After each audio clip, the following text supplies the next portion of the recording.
Yeah, so like I was thinking this the other day, like probably like the most, I guess, like complicated thing I do is like to put in the small like retaining walls, but even like it's not even retaining walls, small garden walls. I'm thinking like even that right now, it's like I have to be there to do those jobs and stuff, and I'm thinking like, you know, they're good money and stuff like revenue wise, but I'm thinking of like even cutting that and just like literally sticking to like mulch, weeding, you know, sod installation, even that like I have to be there.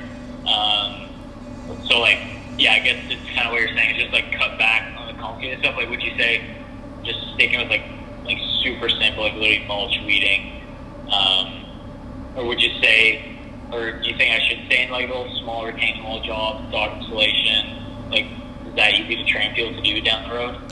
Honestly, if I was you, I'd stick with the simple stuff, because it's not like the labor force is getting more educated in terms of, or experienced as time goes on. It's the other way around. You're going to get more and more people when you hire them. They have less experience, less work experience in the outdoors. So like, just prepare for that now by not even taking that work on, right? And then that way you don't have pictures of it on your website. That way it's not like it's out there. Like, it's challenging for us to pull back our services now because we have pictures of flagstone patios and retaining walls and all the rest of it, right? You know, just focus on those things. Like, you can scale this business no problem from a revenue standpoint without adding those services. Like, why would you do it, right? So I'd highly recommend like just be really disciplined about that, because you're not going to have a problem getting work otherwise. So like, I would stick to, you know, mowing, maintenance in terms of property cleanups, and then for landscaping, it's like installing of material. That's easy. You know, anyone can do a wheelbarrow and shovel basically. Things like planting maybe, but even that, it's like there's a lot of different variations, right? So just trying to create a simple model from day one. That's what I'd be pushing to do as much as possible. Yeah. Would you, like, do you guys do much sod? Cause like, for me, sod is like the big revenue items usually. So I don't know, like, is that something that you find is like relatively easy to teach people, or is that like I should just cut that as well? We do sod. This is how I would judge it for you, Nick, is if you're not going to do the service once a month or more, just cut it all totally completely. So we just cut out another service, and that's flagstone. Just because we just did a flagstone pathway, and the same thing happened. Like, if one or two, maybe three of our guys that were more experienced would have been on the job, probably would have been under budgeted. But because that didn't happen, it was over budgeted, and it was like, you know what, let's just cut this all together. And it's quote unquote simple for most of our guys, or the ones that have been around for a long time and have done landscaping, but like, it's just not going to fit with the model what we're trying to do, right? So I would highly recommend, if you don't do it once a month, cut it out.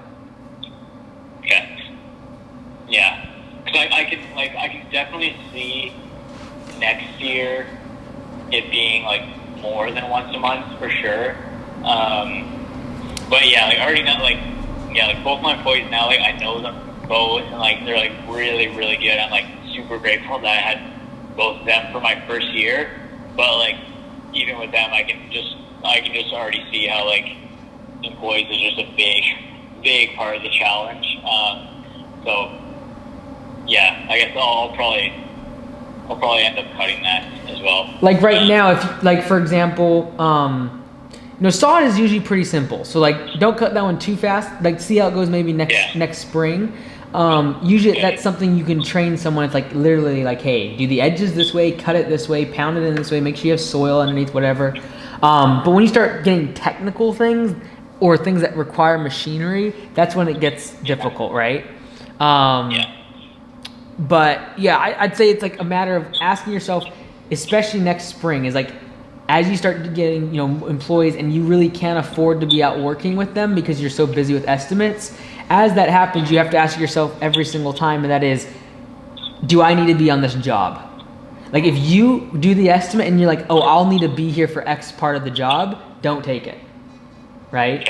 Or price it out to wazoo to accommodate the fact that you're gonna have to be there. So would you recommend this year me starting to kind of think like that, or should I just like build price jobs where I should kind of be there just to kind of just for revenue's sake this year, or just right away start kind of practicing for next year, having that mentality? It's going to depend on your lead flow, right? So like this next few months, our goal is to basically keep you around 35,000 in revenue. Last month you did 36, you collected 47.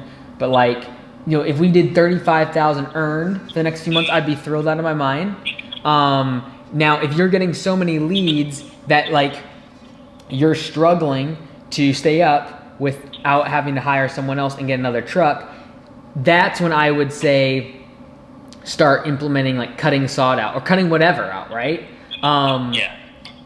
As well as adding an e-fee in, right? So like as, you know, it's the supply and demand. Like if the demand is really, really high, that's when you can add the price. That's when you can start cutting things out. So that's just see how the leads flow. Like if you're only booked out 2 or 3 days and someone asks you if they can do a sod install, you're gonna say yes right now because you can be on the job, right?